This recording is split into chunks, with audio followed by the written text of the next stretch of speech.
नमस्कार साथियों, स्वागत है आप सभी का आपके अपने चैनल AK एकेडमी में। दोस्तों, आज की क्लास में हम लोग पुरस्कार की बात करेंगे। पुरस्कार में हम लोग पद्म पुरस्कार देखेंगे जो कि अभी 2022 में हाल ही में दिए गए हैं। तो कौन कौन से पद्म पुरस्कार दिए गए हैं, चलिए देखते हैं। तो आइए देखते हैं वर्ष 2022 में कितने पुरस्कार, यानी 128 पुरस्कार। और कौन से 128 पद्म पुरस्कारों की घोषणा की गई। कितने पुरस्कार हम लोग को याद रखना है, यहां से एक नंबर का क्वेश्चन पूछ सकते हैं कि कितने पुरस्कार दिए गए। तो 128 पुरस्कार पद्म पुरस्कार दिए गए, जिसमें अब यहां से आपको ध्यान रखना है कि पद्म विभूषण कितने दिए गए। तो 4 पद्म विभूषण कितने दिए गए, तो 4 पद्म भूषण कितने दिए गए, तो 17 और पद्मश्री कितने दिए गए, तो ये 107, यानी टोटल 128 पद्म पुरस्कार दिए गए, जिसमें पद्म विभूषण की संख्या 4 थी, पद्म भूषण की संख्या 17 थी और पद्मश्री की संख्या कितनी थी, 107 थी। यहां तक आई होप आप लोगों को समझ में आ गया होगा। चलिए आगे बढ़ते हैं। तो अगर बात करें 2022 के पद्म विभूषण विजेता, 2022 के पद्म विभूषण विजेता यानी 4 लोगों को ये दिए गए हैं। तो कौन कौन से उनके नाम देख लेते हैं। तो पहला नाम आता है प्रभा अत्रे। प्रभा अत्रे ये किस क्षेत्र से हैं, तो ये कला के क्षेत्र से इनको मिला है पद्म विभूषण पुरस्कार। और दूसरा है नाम किनका आता है, जनरल विपिन रावत। जनरल विपिन रावत ये किस क्षेत्र से थे, तो सिविल सेवा से थे, यानी सीडीएस थे, है ना, आप लोग जानते ही हैं ये सीडीएस थे। और इनको मरणोपरांत दिया गया है ये पुरस्कार, है ना। अभी आप लोगों ने हाल ही में देखा होगा, जानते होंगे आप लोग कि इनका जो है हेलीकॉप्टर जो है क्रैश हो गया था और इनकी मृत्यु हो गई थी, है ना। हाल ही में इनकी मृत्यु हुई थी, जो कि ये सीडीएस थे और इनको मरणोपरांत पद्म विभूषण विजेता घोषित किया गया, इनको पुरस्कार दिया गया। चलिए तीसरा नाम आता है कल्याण सिंह का।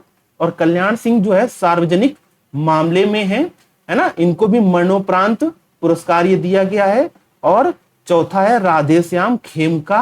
राधेश्याम खेमका, और ये किस क्षेत्र से आते हैं, तो साहित्य एवं शिक्षा के क्षेत्र से इनको भी मरणोपरांत पुरस्कार ये मिला है। यानी ये चारों जो हैं इनको पद्म विभूषण पुरस्कार दिया गया है। तो पहला है प्रभा अत्रे और दूसरे हैं जनरल विपिन रावत जो कि सीडीएस थे, और तीसरा है कल्याण सिंह जो कि हमारे यूपी के सीएम रह चुके हैं, इनको भी मरणोपरांत दिया गया है। और चौथा नाम आता है राधेश्याम खेमका, इनको भी मरणोपरांत दिया गया है, जो कि साहित्य एवं शिक्षा के क्षेत्र से आते हैं।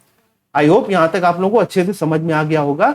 तो याद रखिएगा, पद्म विभूषण यहां से बन सकता है आपका क्वेश्चन कि पद्म विभूषण पुरस्कार कितने लोगों को दिया गया, तो 4 लोगों को दिया गया, पहली बात, है ना। और यहां से आपका ये इंपॉर्टेंट क्वेश्चन बन सकता है कि जनरल विपिन रावत का नाम आ सकता है, पूछा जा सकता है इनको कौन सा मरणोपरांत पुरस्कार मिला, तो पद्म विभूषण विजेता थे, है ना, इनको पुरस्कार मिला है। और इनकी मृत्यु कैसे हुई थी, तो हेलीकॉप्टर क्रैश होने से।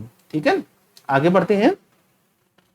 पद्म भूषण पुरस्कार, पद्म भूषण पुरस्कार विजेता कितने लोगों को, 17 लोगों को दिया गया, है ना। याद रखिएगा कि पद्म विभूषण कितने को लोगों को मिला, तो 4 लोगों को। और पद्म भूषण पुरस्कार विजेता कितने लोगों को मिला इन लोगों को, तो 17 लोगों को, याद रखिएगा, है ना, ये 17 लोगों को दिया गया।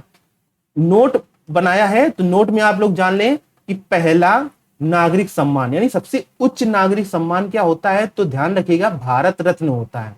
पहला नागरिक सम्मान भारत रत्न होता है। दूसरा नागरिक सम्मान अगर बात करें, दूसरा नागरिक सम्मान क्या कहलाता है, तो पद्म विभूषण कहलाता है, ध्यान रखिएगा। और तीसरा नागरिक सम्मान हमारा क्या होता है, पद्म भूषण, है ना। दूसरा पद्म विभूषण और तीसरा पद्म भूषण, और सबसे उच्च यानी पहला क्या हो जाएगा, तो भारत रत्न। तो ये आप लोगों को याद रखना है, यहां से भी 1 नंबर का क्वेश्चन आपके एग्जाम में बन सकता है। डायरेक्ट यहां से क्वेश्चन आते हैं, तो आप लोगों को अच्छे से ये पढ़ना है। ठीक है, अगला पॉइंट है पद्म भूषण पुरस्कार, पद्म भूषण पद्म विभूषण के बाद जो कि बताया गया है, भी ऊपर हमने बताया है आपको कि पद्म भूषण पद्म विभूषण के बाद तीसरा, ध्यान रखिएगा, तीसरा सबसे बड़ा नागरिक सम्मान है।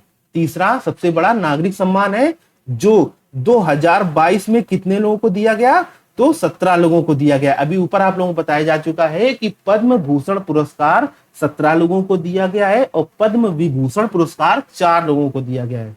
आगे बढ़ते हैं, तो किन किन लोगों को दिया गया देखते हैं। तो कुछ महत्वपूर्ण पद्म भूषण प्राप्त करता है, यानी 17 के 17 नाम हमें याद नहीं रखने हैं, कुछ महत्वपूर्ण यानी कुछ इंपॉर्टेंट लोगों को याद रखना है जो कि आपके एग्जाम में डायरेक्ट वहां से पूछा जा सकता है। तो जैसे कि आइए देखते हैं, पहले कौन है, गुलाम नबी आजाद। गुलाम नबी आजाद, इनको पद्म भूषण पुरस्कार दिया गया है और ये हैं कौन, तो 2014 से 2021 तक राज्यसभा में विपक्ष के नेता हैं। दूसरा कौन है, तो गुरमीत बाबा। गुरमीत बाबा, इनको मरणोपरांत दिया गया है और ये कौन थी, तो ये पंजाबी लोक गायिका थी। पंजाबी लोक गायिका थी और ये एक महिला है, इनको याद रखिएगा। तीसरे हैं बुद्धदेव भट्टाचार्य। बुद्धदेव भट्टाचार्य, ये पश्चिम बंगाल के पूर्व सीएम है, यानी पूर्व मुख्यमंत्री है। तो याद रखिएगा कि उत्तर प्रदेश के जो सीएम थे कल्याण सिंह को क्या दिया गया, पद्म विभूषण दिया गया। और यहाँ पे याद रखिएगा कि बुद्धदेव भट्टाचार्य जो कि पश्चिम बंगाल के मुख्यमंत्री हैं, इनको पद्म भूषण पुरस्कार दिया गया है। ठीक है, आगे बढ़ते हैं। आगे नाम आता है नटराजन चंद्रशेखरन। ये कौन है, ट्रेड एंड इंडस्ट्री और ये टाटा सन्स के चेयरमैन है। ट्रेड एंड इंडस्ट्री और ये टाटा सन्स के चेयरमैन है और इनका नाम क्या है, नटराजन चंद्रशेखरन। आगे बढ़ते हैं, आगे बात करते हैं और कौन कौन से नाम है, कृष्णा एल्ला और सुचित्रा एल्ला। ये कौन है, इनको भी दिया गया है पद्म भूषण पुरस्कार। और ये कौन है, तो भारत बायोटेक कंपनी के संस्थापक हैं, चेयरमैन और एमडी हैं, चेयरमैन एंड एमडी हैं। अगला नाम आता है मधुर जाफरी, ये अभिनेत्री हैं, इनको पद्म भूषण दिया गया है। और ये नाम बहुत ही इंपॉर्टेंट है, जो अगला नाम आ रहा है आपका, ये पूछा जा सकता है, ये देवेंद्र झांझरिया। ये कौन है, तो 2004 में 2006 में पैरालंपिक में स्वर्ण पदक जीतने वाले और 2020 में पैरालंपिक में सिल्वर मेडल, यानी 2004 और 6 में पैरालंपिक में स्वर्ण पदक जीता इन्होंने और 2020 में पैरालंपिक में सिल्वर मेडल जीता है। तो ये आपके लिए इंपॉर्टेंट यहां से बन सकता है क्वेश्चन, इनका नाम याद रखिएगा। देवेंद्र झांझरिया को क्या मिला है, तो पद्म भूषण पुरस्कार से नवाजा गया है। आगे बढ़ते हैं, अगला नाम आता है राजीव महर्षि। ये सिविल सर्विस से हैं और भारत के 13वें कैग हैं, सीएजी, यानी भारत के 13वें कैग रहे हैं, इनको भी पद्म भूषण दिया गया। अगला नाम आता है सत्य नडेला और ये कौन है, माइक्रोसॉफ्ट के सीईओ हैं, इनको भी पद्म भूषण पुरस्कार दिया गया है। आगे देखते हैं सुंदर पिचाई, ये कौन है, गूगल के पेरेंट कंपनी अल्फाबेट के सीईओ हैं, इनको भी पद्म भूषण पुरस्कार दिया गया। आगे है साइरस पूनावाला, ये इंपॉर्टेंट बन सकता है, आपके एग्जाम में डायरेक्ट पूछा जा सकता है कि साइरस पूनावाला को कौन सा अवार्ड दिया गया है, कौन सा पुरस्कार दिया गया है, तो पद्म भूषण पुरस्कार दिया गया है। और ये कौन है, serum institute of India SII के प्रमुख हैं। और आप लोग जानते होंगे कोरोना में इन्होंने बहुत ही कोऑपरेट किया है, यानी यहां से कोरोना की दवा बनी है, यानी जो भी वैक्सीन वगैरह आई है सीरम इंस्टीट्यूट से ही बनी है ना। तो इनका बहुत बड़ा योगदान रहा है साइरस पूनावाला का। आगे बढ़ते हैं, कुछ महत्वपूर्ण पद्मश्री प्राप्तकर्ता। आगे बढ़ेंगे, अब बात करें पद्मश्री की बात करें तो पहला नाम आता है सुमित अंतिल, दूसरा नाम आता है प्रमोद भगत, तीसरा आता है नीरज चोपड़ा वही हैं जिन्होंने भाला फेंक में स्वर्ण पदक जीता था, है ना। और अगला नाम आता है अवनी